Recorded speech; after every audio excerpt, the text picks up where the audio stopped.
Oh, what? Oh, okay, so I've got a PS5 now. Oh, right, I was all commiserating and empathising with everyone last week. Yeah, I'm the baddie now. I'm the baddie. I was once like you, so empty, so bereft, so very, very small.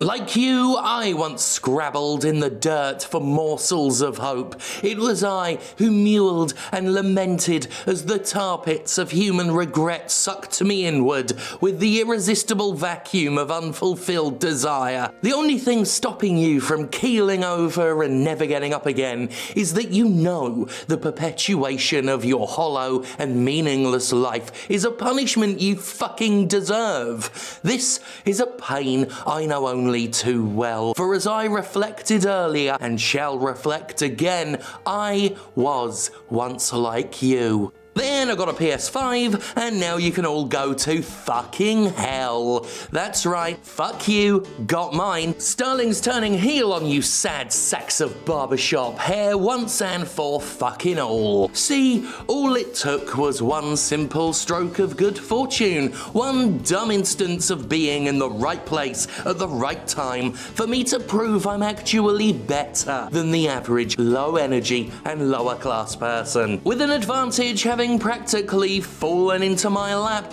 I can take no lesson from this other than to carry on doing what I've been doing all my life, because that's what netted me my fabulous shiny prize in the first place. So I must have been doing very good things. Good things don't go to bad people. That's what my uncle who works at a bank said. You probably don't have a PS5 because you're lazy or ignorant. Definitely both. Drinking liquor probably. Fucking wastrels. This is a working person's PS5 for someone who grafted, created jobs, yeah, and reaped a just reward. It's like my Uncle Ignatius always says, if you put in the effort, America will always reward your years of diligent productivity and slavish contributions to the economy with video games. So yes, I have a PS5 now and you all have to deal with it. But while we're here, I might as well tell you about it, right? What would you like to know? We'll skip the unboxing part. Who gives a fuck? It's bits of plastic coming out of some cardboard. If you watch content like that, you're broken, mate. Now I'm going to talk about the PS5, if that's quite alright with you. First of all, it's big. Stupid big, like it doesn't go anywhere, doesn't fit in a single place. It resembles the kind of pretentious, overly modern edifice a social media CEO might enjoy living in like a prick. I found the best thing to do with a PS5, if you're not keen on leaving it on the floor, is to stack it atop some precariously placed boxes. Flimsy empty ones are preferred in case the PS5 collapses the column and crushes the guinea pigs you'd otherwise keep in them. So in all honesty, it does look kind of neat. A little form over function, especially considering its size. It really doesn't need to be giving itself little swishy crests. What? Is it trying to attract a mate?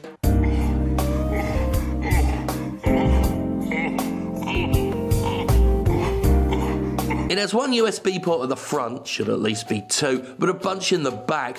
There is also an HDMI port in case you want to use your PlayStation 5 with a high-definition television set. The real star of the hardware show is the controller. Sony's DualSense thing is pretty fucking great, I must say. Fits very nicely in the hands, more so I feel than previous DualShock controllers, which have kept a standardized shape since the 90s for a damn good reason. I like the subtly rough texture the grips have, which makes it feel both comfortable and tactilely satisfying, which is a phrase that makes me sound like I know what I'm talking about. It keeps previous controller gimmicks that I like, the ones that don't do much but always delight me, chiefly the colour changing light, now more front facing for personal amusement, and the little speaker that throws out a lot more sound effects than the PS4 one did. Oh, look at this is exciting, right? Look.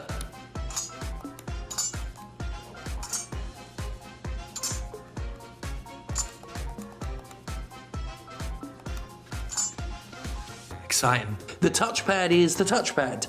Still there. And fine. Additionally, the DualSense has a microphone like what the old DS has, which can be used for both chat and doing tech demo DS bullshit. It also has these adaptive trigger things, which basically means a game can make the trigger buttons more or less resistant to pressing. Which is... Yeah. Cool. Yes, I mean, it is cool. It's just... Yeah.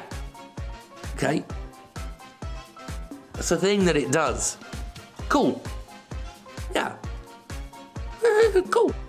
On top of all that is the controller's very nice rumble feature. Rather than shake the entire controller at once, vibrations can move across it, occur in fixed places, and generally feels more alive and integrated with the action on screen. Combined with the textures and the sound effects, the controller feels more like part of the game than it has previously, and I like that a lot. Now, the idea of 3D rumble is of course nothing new. Some people will point out it was present in the Switch, even as I praise it on the DualSense controller.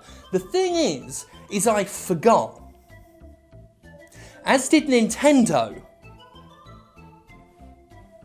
So Sony gets the credit. So once we turn the PS5 on, we get to see all of the shit what happens when it turns on.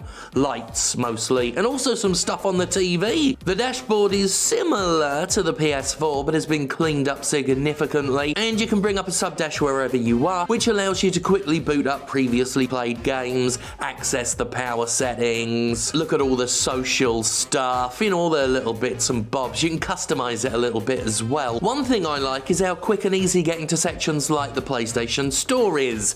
No more waiting for ages on a stupid swirly blue screen, unsure if the PS4 is ever going to load the bastards. You can just like move over to the store tab now, and there's the stuff. Like a modern fucking machine should have been able to do for 1,000 years. It's very innovative. Play has no limits after all. Well, Sony claims it has no limits.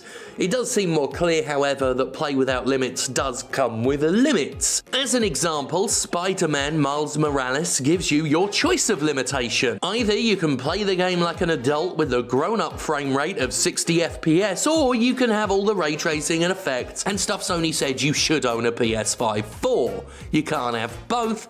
Play has some limits. And obviously with Miles Morales, the only choice is 60 FPS. Oh sure, have it on 30 for a while, convince yourself you need to squeeze all of that power from your expensive new toy, but eventually you'll go for 60 and you won't go back. Play has some limits after all, and don't tell me you're gonna stick with 30, you fucking liar. Look, Miles Morales is a good game, the PS5 is a nice bit of hardware, but when you're told play has no limits and you boot it up for the first time, and you're given a limit, it's not the best first impression. What? Oh, shut up, Craig. This isn't why companies don't send me things anymore. The loading times, on the launch games at least, are pretty fucking impressive. In the aforementioned Miles Morales, fast travelling from one part of the open city to the other is almost instantaneous. Demon's Souls, meanwhile, takes a couple seconds to load each new location. The only outlier I've seen so far is Call of Duty Cold War, which still manages to have some noteworthy loading times, because of course it fucking does. It's Call of Duty. What, do we expect things of that series these days? Visually, I'll be honest, I'm not incredibly wowed right now. I mean, it all looks good, but pretty much as I predicted months ago, the PS5 is not the stunning leap forward in technology that the usual pundits and spokespeople have been touting for the past year. It is not the system that, in the opinion of Tim Sweeney, PC gaming will be taking cues from in future. Games look great. Most of them seem to be able to run at 60 FPS without a problem, but I don't feel like I'm playing an experience that could only be enjoyed on the PS5. Except for one game. The free one.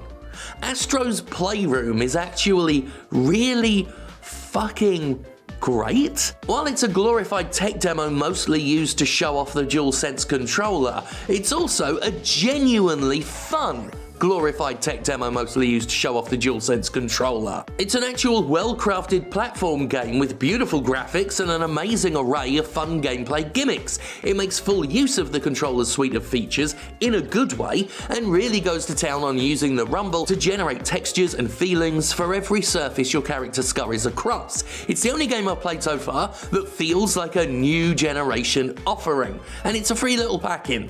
Fucking good at any rate. The other game that looks suitably impressive thus far is Godfall, but it only looks impressive.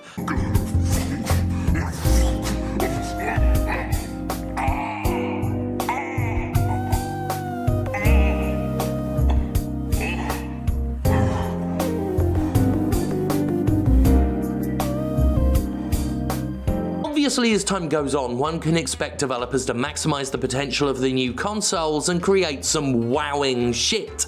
Right now, however, the slate of launch titles are neither so numerous nor impressive that I feel anybody watching this needs a PS5 this year. Nevertheless, it must be reiterated that I have one and you don't, and for some of you, no amount of assurance will assuage you of a crushing desire to have what I have. The thing could be full of bees and you'd want it because it's a consumer product, and you are consumers. Really, you could have a PS5 right now if you just did what I did. Have a large enough online platform that some fans of your work will give you theirs. This is what we call bootstraps. With only one small inheritance of an entire PS5, I was able to work my way from someone without a PS5 to someone with a PS5. There is such a sense of power to exclusion and the flaunting of privilege that I see now why billionaires love it so fucking much. It's like I have something that other people don't have, which makes me special, right? Yes. Yes, that's the takeaway from this. It always has been. I'm special. Not necessarily better, but definitely superior, like when Spider-Man was secretly Dr. Octopus and ran at 60 FPS. Yes, I was once like you. The emptiness, the scrabbling, the mewling, the lamenting, the tar pits, the endless refreshing of Walmart pages. Sitting there all day, refreshing retail store pages for a shot at a chance at a glimmer of a hope that you may be able to get the special good console for special good children. I bet you even do something so pathetic as to go to a Target at 7 AM in the rain and hope to get a ticket for one of the 3 systems it has in stock. Oh, you little sub. Tossing your life away, spending hours agonizing over a PlayStation 5. Which you won't get because you fucking suck. You fucking suck, Jim. I mean, other people. I'm not like that. I was, but I'm long past that shit now. I dragged myself out of the muck. Fuck you. Fuck you all. I hope you never get PS5s because I've ascended to the higher echelons of society and I'm burning the ladder behind me. There's one thing even more heartbreaking, soul-crushing, and terrifying than being among you dregs without my luxury. And that's all of you dregs finally getting one so I can't feel privileged anymore. That's called socialism, and I'm afraid I've just got way too fucking much to share. Yeah, alright, so we may have done politics again by accident, but it was an accident. I was just gonna write about having it and make a joke about being better than you, and then it turned out that the real joke was that I joke about being better than you rather than accept the fact that I am.